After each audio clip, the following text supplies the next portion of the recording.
Freelancing শিখতে গেলে কি ইংলিশ জানা প্রয়োজন?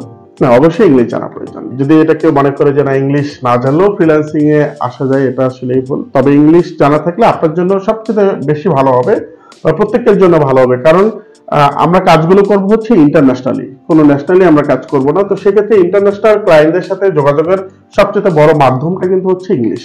এখন আমি যদি ইংলিশ না জানি বা না বুঝি, তাহলে আমি তার সাথে কথা বলবো কিভাবে?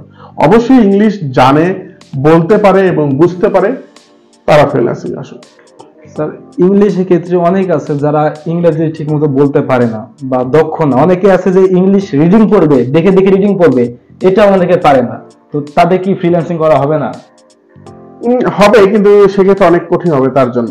প্রাথমিক অবস্থায় তার জন্য অনেক কষ্ট হবে, কিন্তু সে যদি চেষ্টা করে তাহলে অবশ্যই পারবে।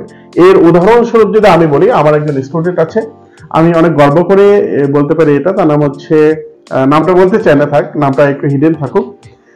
তার শিক্ষাগত যোগ্যতাটা হিডেন রাখতেও চাই না, আবার বলি সে ক্লাস 5 পর্যন্ত পড়াশোনা করেছে। বাট তার শেখার যে আগ্রহটা আমাকে আসলেই, মানে কি বলবো, এটা আমি কোন ভাষায় বলবো বুঝতে পারতেছি না। তার শেখার আগ্রহটা এত বেশি ছিল যে এই শিক্ষাগত যোগ্যতা নিয়েও সে বর্তমান ইউএস এর মতো 2টা কোম্পানিতে কাজ করে যাচ্ছে এবং মার্কেট প্লেসে প্রায় টপ রেটেড সেলার সে ছিল। লেভেল 1, লেভেল 2 ফাইবারে টপ রেটেড পর্যন্ত আর্নিং ছিল। পরবর্তীতে তার কোনো একটা ভুলের জন্য তার অ্যাকাউন্টে ডিজেবল হয়ে গেছে এবং বর্তমান সে আউট অফ মার্কেট প্লেসে 2টা কোম্পানিতে কাজ করে যাচ্ছে, কিন্তু তার শিক্ষাগত যোগ্যতা মাত্র ক্লাস 5 পর্যন্ত। কিন্তু ওইরকম ডেডিকেশন বা ওইরকম ধৈর্য নিয়ে বর্তমান কেউ টিকে থাকে না।